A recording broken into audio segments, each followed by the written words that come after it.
All right, so we're taking a deep dive today into the Spanish on the road, this 3-month Spanish course. Yeah. And it's designed by Veronica. Mm-hmm. And we're going to be looking through lesson excerpts on grammar, vocabulary, culture, and like all sorts of real life scenarios. Think, like ordering tapas, Right. handling like those tricky restaurant situations, all that good stuff. And our goal today is to really like uncover what makes Veronica's approach unique. Yeah. And think about whether it could be like a good fit for, you guys listening on your own Spanish language journey. So what do you think is like the most important thing for a language course to get right? I think for me, it's finding that balance between learning the mechanics of a language, but also being able to actually use it out in the real world, Yeah. right? Like, what's the point if you can conjugate all the verbs, Yeah. but you can't have a conversation? Like, Exactly. Yeah. and Veronica's materials seem to be doing that Yeah. right from the start. Like, I see that right away. Blending the formal grammar instruction. Right. With actually how you would use it day to day. Totally. And I see that too, especially in how she tackles the preterite and the perfect tenses. Yeah. Right. These are past tenses that can be like, Oh, they're tricky. yeah, they're a real headache, even for experienced learners. But I love how she doesn't just like throw rules at you. Just a list of rules. Right. Right. It's got to be more than memorizing conjugations, right? Exactly. Yeah. She's getting into the why behind those rules, those subtle differences in meaning between the tenses, even touching on regional variations, which is so important. Yeah, totally. The way she uses that concept of temporal perspective, like how close an action feels to the present. Yeah. It really helps it click. It totally does, yeah. Wouldn't you say? Absolutely. And like the examples that she gives. Yes. Really bring it home. Like the difference between nunca me has pedido perdón versus nunca me pediste perdón. Both mean you never apologized to me. But like the implication of whether an apology is still possible is so different. Totally different. Right. It's like that's the kind of nuance that can really transform your communication. Absolutely. Right. You go from being like misunderstood to like really getting your point across. Yeah. Okay, switching gears for a moment. There's this verb, gustar, which seems to trip up a lot of learners. For sure. And Verani spends a good chunk of time on this verb. I'm curious to see if her approach, makes it any easier to grasp. So what did you notice about how she tackled this? So she demystifies gustar and all of its tricky family of verbs, and cantar, molestar, and all of those. All the good ones. All the good ones. By focusing on how they're structured, so instead of trying to force them into the same mold as verbs we're used to in English, she shows how that unique conjugation actually helps you understand how to use them correctly. Totally. It's like she's saying, hey, work with the language's quirks, Don't work against them. Right. And it's not just about gustar, right? She points out that, like, some verbs can act like gustar in one context. Yeah. But then, like, behave more typically in another context. Exactly. And I'm thinking of that example with tocar, right? You can use it like gustar in a sentence like, me toca limpiar. Right. It's my turn to clean. Yeah. But then, like, you can also use it more like a typical verb in yo toco la guitarra. Right. I play guitar. Exactly. And I think that speaks to a broader point about language learning that she seems to emphasize, which is, Spanish is full of these flexible, versatile verbs. But once you understand the underlying logic, it's not so intimidating anymore. It's so true. It's like, it's less about memorizing a million rules and more about like understanding these underlying patterns. Yeah, sure. Okay, so we talked about like some foundational grammar. Yeah. But, a language is more than just verb conjugations. Right. Right. So let's see how Veronica brings in the cultural side of things. Okay. Because I know that's a big part of her Spanish on the road philosophy. Right. The Spanish on the road, it all comes together. Yeah. And you can see that reflected in the cultural insights that she sprinkles throughout the lessons. Yeah. Even something as simple as that anecdote about Spaniards being surprised by the lack of window shutters in other countries. Right. It highlights those little cultural differences. Yeah, totally. Like that can really enrich language learning. It reminds you that you're not just learning words. No, you're learning a whole new way to see the world. Exactly. Yeah. And the way that Veronica presents those insights is really engaging, I have to say. Like, I knew about the Spanish tradition of sobremesa, that lingering after a meal to chat and connect. Yeah. But she connects that to a larger point about Spanish culture and that emphasis on relationships and slowing down. Yeah, it's beautiful. It's something I think we can all learn from. Totally. You know, it's not just trivia. Yeah. It's giving you a deeper understanding of the why behind those cultural practices. Oh, yeah. And this is where the real-world application comes in. Yeah. We see Veronica providing phrases to navigate common situations, like that restaurant dialogue where she gives you ways to ask, what's in a dish super important for anyone with allergies or dietary restrictions? Super important. For sure. Oh, yeah. Can you imagine, like, trying to navigate that In a foreign language? in a foreign language without the vocabulary? It could be a disaster. A real disaster. Yeah. So what we're seeing is that the Spanish on the road seems to be moving beyond rote memorization, right? Absolutely. It's about understanding how Spanish is actually used, both in everyday conversations, but also within, like, the broader cultural context. And that's pretty exciting. Yeah. I'm eager to see how she builds on this foundation in the rest of the course. For sure.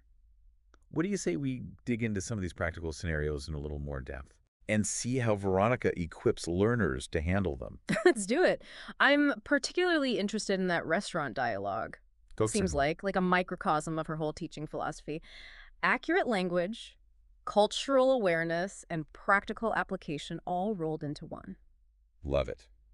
All right, let's dig in. Okay, so let's unpack that restaurant scene a bit more. Yeah? One thing that jumps out at me is how Veronica doesn't just give you, like, a list of basic phrases. Right. She provides variations. Yeah. Depending on the level of formality, which is key in Spanish. Yeah, for sure. Wouldn't you say? Absolutely. Like, knowing when to use tú versus usted, you know, Right. can make a big difference. Huge difference. And how you come across. Exactly. It shows, like, you're paying attention to those subtle social cues. It shows respect, you know. Yeah, totally. And she goes beyond just the basics, too. Yeah. She gives you phrases to handle allergies, dietary restrictions, even just expressing your preferences, things that are, like, essential for a real restaurant experience. Yeah, for sure. It's equipping learners with those communication skills that go beyond textbook Spanish, you know? Totally, yeah. Yeah. Like, it's those phrases for explaining, like, what you can and can't eat. Yeah. It's not just about getting food on the table. Right. It's about, like, feeling comfortable and confident in expressing your needs. Right. But getting back to, like, the grammar for a second. Okay. I noticed it's like Veronica spends a fair amount of time on the imperative mood, which is used for, like, giving instructions and making requests, right? Right. I'm curious, like, what did you observe about how she presents this? Yeah, it's interesting. She approaches it systematically, right? Like explaining the forms for usted, all the different pronouns. Yeah. But then she goes beyond that to highlight those little nuances that make your Spanish sound more natural. Yeah, totally. Remember that tip she gave about adding pronouns to the end of imperative verbs? Oh, yeah. Like, instead of just saying, like, lava las manos, wash your hands, you can say lávate las. Exactly. Yeah, it adds that extra emphasis. It does. Like, almost like you're urging the person to do I it. was like, come on, wash your hands. Wash your hands. Do it. Exactly. It's those subtle touches that can elevate your Spanish. Yeah. And make you sound more like a native speaker. Totally. And I think that ties into her broader goal, right? Mm-hmm. Of helping learners move beyond textbook Spanish Yeah. and towards a more nuanced, more natural way of speaking. Totally. And I see that, too, in the way that she presents cultural insights, too. Like that lesson on sobremesa, which we touched on earlier. Like, it's more than just a vocabulary word. Right. She connects it to those deeper cultural values Yes. of connection and slowing down. It makes you realize that language learning is about so much more than just words. Totally. It's about understanding a different way of life. Yeah. A different way of seeing the world. Absolutely, yeah. Okay, so we've talked about, like, grammar, culture, practical scenarios. Mm-hmm. But there's one element that we haven't touched on yet. Okay. Humor. Right. Like, Veronica seems to understand that a language isn't just about, like, rules and vocabulary. Yeah. It's also about, like, those quirky expressions Absolutely. that make it fun and colorful. Right. So, like, what are your thoughts on how she incorporates humor? Yeah, I love how she introduces Spanish idioms and expressions throughout the lessons. And these aren't just like random phrases. Right. They're carefully chosen to reflect, aspects of Spanish culture and worldview. Yeah. Remember that idiom estar hecho polvo, Right. which literally means to be made dust? To be made dust. But it actually means to be exhausted. Oh, yeah. It's so vivid and expressive. It's so true. And she explains them clearly Yeah. so learners can understand the context and use them appropriately. It's like she's giving learners the keys. Yeah. To, like, unlock those insider levels of the language. Not just, like, speaking Spanish, but speaking it with that, like, that Spanish flair. Absolutely. Right. Okay, but back to, like, practicality for a moment. Right. One area that a lot of learners struggle with is, like, dealing with breakdowns in home repairs. Right. It can be stressful enough in your native language, let alone, like, trying to explain a leaky faucet in Spanish. That's a nightmare. Right. So did you see anything in Veronica's materials that addresses this, like, common challenge? Yes. She dedicates a whole section to it. Oh, wow. And it's not just about vocabulary, right? Right. She gives you those essential phrases for communicating with landlords, repair people, utility companies, things like, could you come and fix the washing machine? Right, yeah. It's all about, like, empowering learners to feel confident in those situations. That's so crucial because even if, you know, like, the basic vocabulary, it's a whole different ballgame when you're trying to, like, explain a problem or negotiate a solution. Absolutely. And this actually leads to another point that I found interesting. She doesn't shy away from grammar concepts that often trip up learners. Okay, yeah. Like the impersonal se construction. Oh, right, yeah. Which is a unique feature of Spanish that can be a bit mind-bending at first. Yeah, for sure. So what did you think of how she tackled this? I was impressed. But, like, I've always struggled with impersonal say. But Veronica, like, breaks it down in a way that, like, actually makes sense. Yeah. She shows how it's used to express, like, general truths or actions that are done by, like, unspecified people. And she gives, like, tons of real-world examples. Yeah. Like, instead of saying, like, people eat a lot of bread in Spain, you could say se come mucho pan in España. Right. It's so much more concise and elegant. And I think it's particularly relevant for talking about cultural customs, which is such a major theme in her course. Like, she uses impersonal se to explain that, you know, en España se cena tarde. People eat dinner late in Spain. Right. It's a perfect illustration of how she seamlessly integrates grammar, culture, and practical application. Absolutely. Yeah. All those things together. Okay, so Veronica has, like, clearly thought about how to equip learners for, like, everyday situations. But what about, like, those more, like, social interactions, like making plans, suggesting activities, that kind of thing? How does she address that aspect of, like, communication? Yeah, she provides, like, a ton of phrases for all those social situations, from inviting someone to the movies to suggesting a game of pool. Yeah. But what I found particularly helpful was her inclusion of, like, expressions for accepting and declining invitations gracefully. Right. You know? Yeah, because, let's be real, sometimes you just need a night in. Sometimes you do. Right. Yeah. And you don't want to, like, offend anyone by saying no. Exactly. So she's giving you those tools for navigating those social nuances. It's not just about, like, what to say. Right. It's about, like, understanding the underlying cultural context. Absolutely. She helps learners understand those subtle social cues that can make a big difference in how you come across. Totally. Like, you know, knowing when to use the more formal usted versus the informal tu. Right. Or understanding, like, the importance of politeness and indirectness in certain situations. It's like she's giving learners a crash course in Spanish etiquette. It is. Which is just as important as, like, knowing the grammar and the vocabulary. Absolutely. Right. Okay, before we move on, I have to ask about, like, this little grammar nugget that I noticed. Okay. Veronica points out that ser and ir, which both mean to be in different contexts, right? They actually have the same conjugation in the past tense. Free. That's right. It's one of those, like, quirky things about Spanish. That can be kind of confusing at first, but it actually makes sense when you think about it. Right. Right? Like, to go and to be are kind of related. Yeah, they are, yeah. What are your thoughts on that? I love it. Yeah. It's like, it's a great example of how Veronica, like, encourages learners to think about, like, the logic behind the language. Yeah, the logic behind the language, not just accepting it at face value. Right, exactly. But thinking about, why is it like this? Yeah. Sometimes those seemingly random quirks actually makes sense when you consider, like, the history and evolution of the language. Totally. It's like those aha moments when a concept, like, suddenly clicks and everything falls into place. Exactly. And speaking of aha moments, I love how Veronica, like, introduces the concept of the future immediate tense. Yeah, the future immediate. Right. This is a fun one. Right.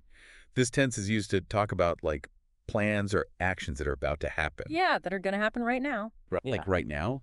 And it's a really handy tool for expressing, like, spontaneity and immediacy. Immediacy, right. Like, I'm about to eat dinner, or, we're just about to leave. Yeah, exactly. Yeah. It's definitely a step up from the, like, basic future tense.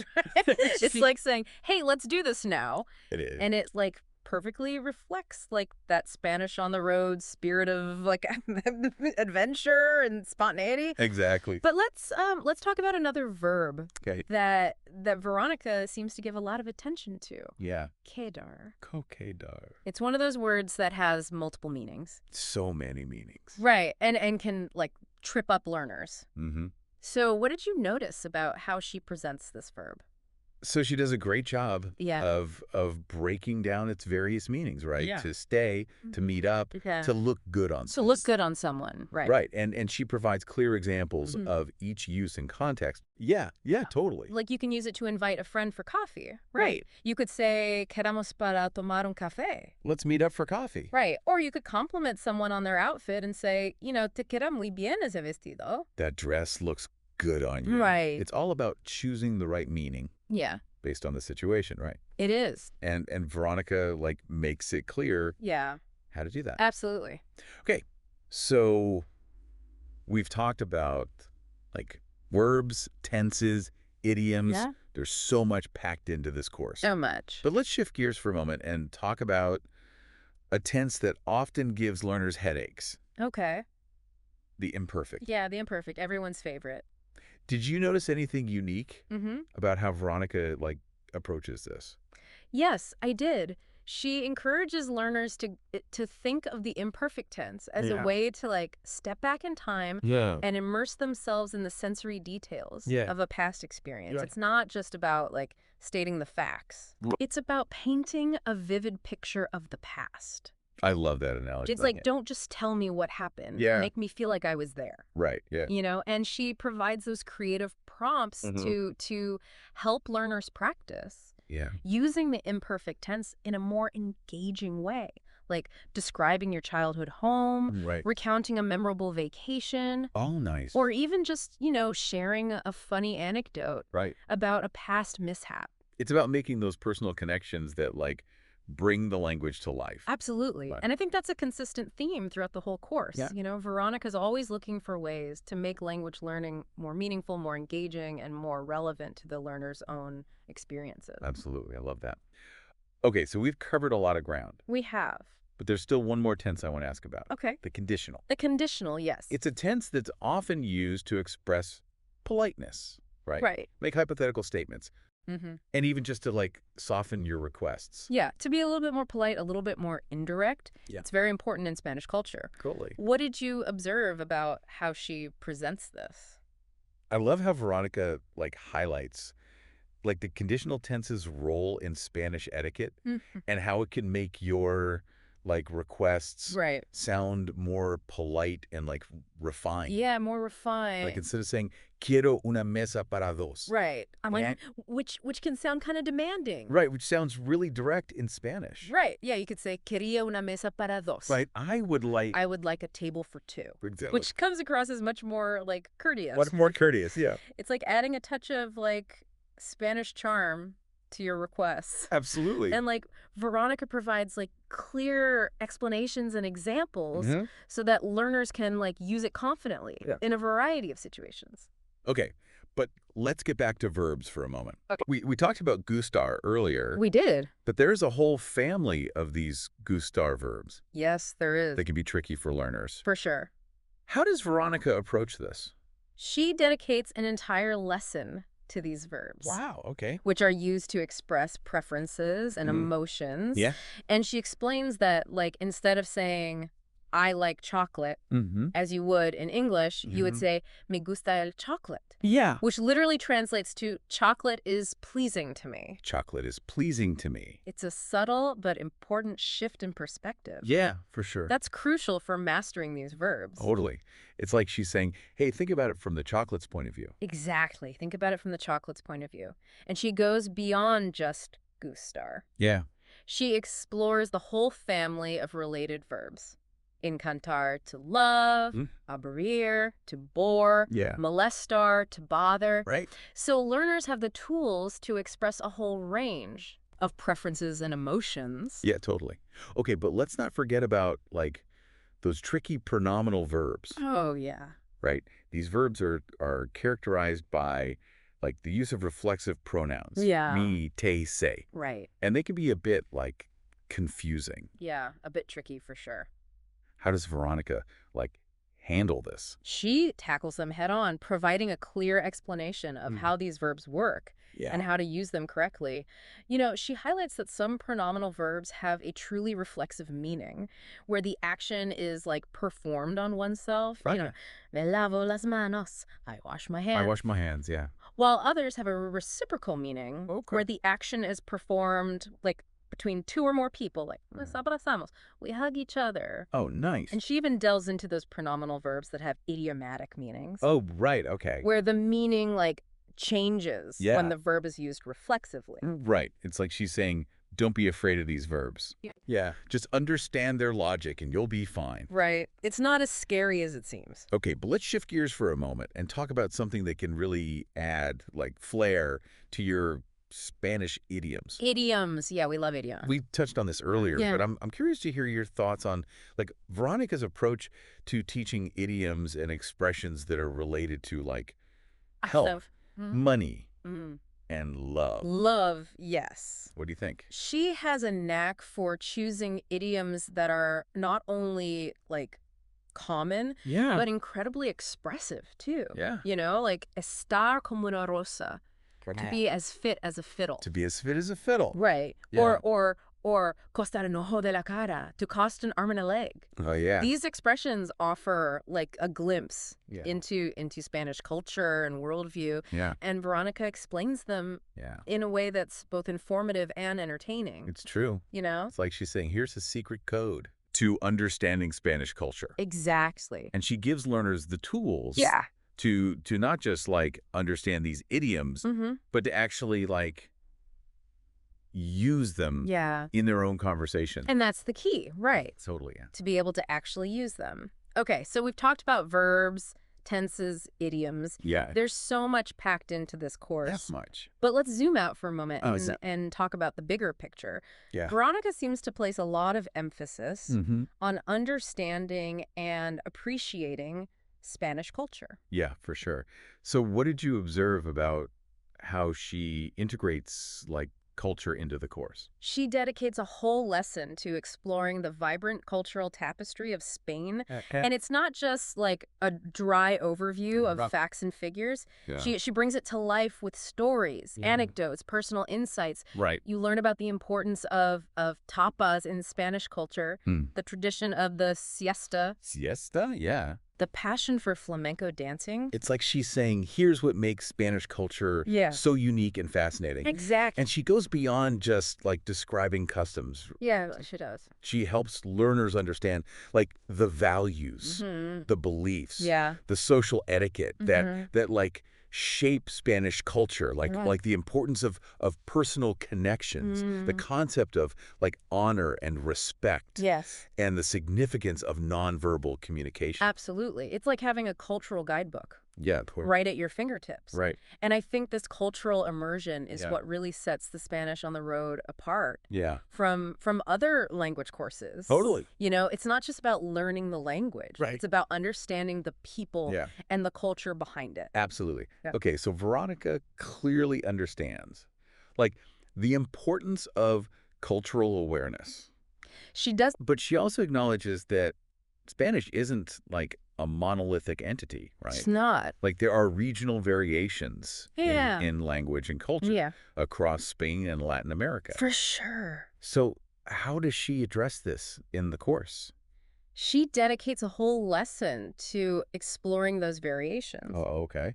She points out differences in pronunciation, Yeah. vocabulary, even grammar.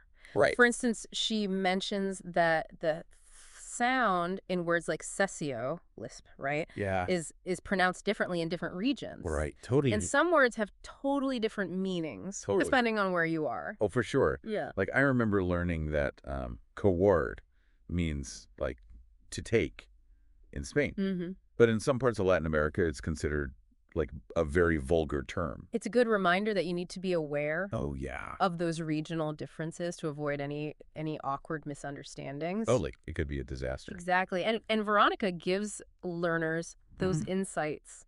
Yeah. To help them navigate those tricky situations. Totally. But beyond just words, yeah, she also touches on cultural variations, like differences in greetings, dining etiquette, even humor. Totally. Yeah. It's a reminder that language is a living, breathing entity that constantly evolves and adapts to different contexts. Absolutely. So Veronica's approach seems to be all about embracing the diversity. It is. But of the Spanish-speaking world. Exactly. It's not about, like, learning one correct way to speak Spanish. Right. It's about understanding, like, the richness and complexity of the language and, like, all the cultures it represents. But let's switch gears for a moment and talk about something that's often overlooked in language courses. Nonverbal communication. Oh, interesting. Right. Did you see anything in Veronica's materials that addresses this aspect of communication? She dedicates a whole lesson to the rich world of gestures, facial expressions, and body language in Spanish culture. It's fascinating, right? Because, like, it goes beyond just words. Absolutely. It's about understanding those subtle cues that can completely change the meaning of what someone is saying. Oh, totally. Like, I remember learning that the finger wag, which we often use, like, to express disapproval in English, can actually be a friendly gesture. In some Spanish-speaking cultures. In some Spanish-speaking cultures. Yeah. So, like, knowing those differences can save you from some major faux pas. Big time. Right. And Veronica provides those insights to help learners navigate those intercultural interactions with more confidence and sensitivity. That's important. She even talks about proxemics. Oh, wow. The use of personal space, Yeah. which can vary significantly across cultures. Totally, yeah. Like Spaniards tend to stand closer together when talking than people from some other cultures. Totally. And physical touch, like hugs and kisses on the cheek, are common ways to greet friends and family. Yeah, for sure. It's a reminder that communication is about so much more than just words. It is. It's about understanding those unspoken cues that can, like, make or break a conversation. Absolutely. Right. Okay, so Veronica clearly understands that language learning goes beyond just, like, grammar and vocabulary. It does. Right. Yeah. But let's take a step back All right. and look at, like, the overall structure and content of her course. Right. What are your overall impressions of Veronica's approach to teaching Spanish? I think she's created a course that's incredibly well-rounded. Yeah. She balances the formal instruction with practical application, cultural immersion, and even those fun elements like the idioms and the humor. Yeah, for sure. She clearly understands the challenges that language learners face. Yeah. And she provides the tools and the support they need to succeed.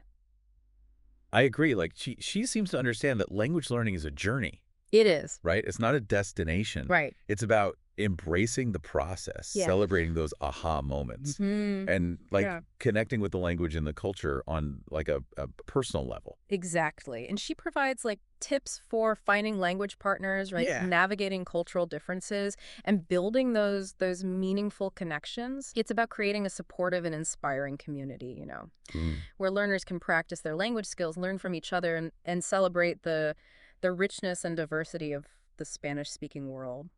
Wow, we've covered a lot of ground today. It's been a fascinating deep dive into the Spanish on the road. It has. So, what are your, like, final thoughts on Veronica's approach to teaching Spanish? I think she's created something truly special. It's a course that's not only comprehensive and engaging, but also deeply inspiring. Yeah. It goes beyond simply teaching grammar and vocabulary. Right. It equips learners with the tools and the mindset they need to become, confident, fluent, and culturally aware Spanish speakers. I completely agree. It's a course that's as much about personal growth and cultural exploration as it is about, language acquisition. So what does this all mean for you, dear listener? If you're looking for a Spanish course that goes beyond the traditional textbook approach and truly immerses you in the language and culture, the Spanish on the Road is definitely worth checking out. Remember, learning a language is a journey. It is. And with Veronica's guidance, it can be an incredibly rewarding one. Buena suerte en tu viaje.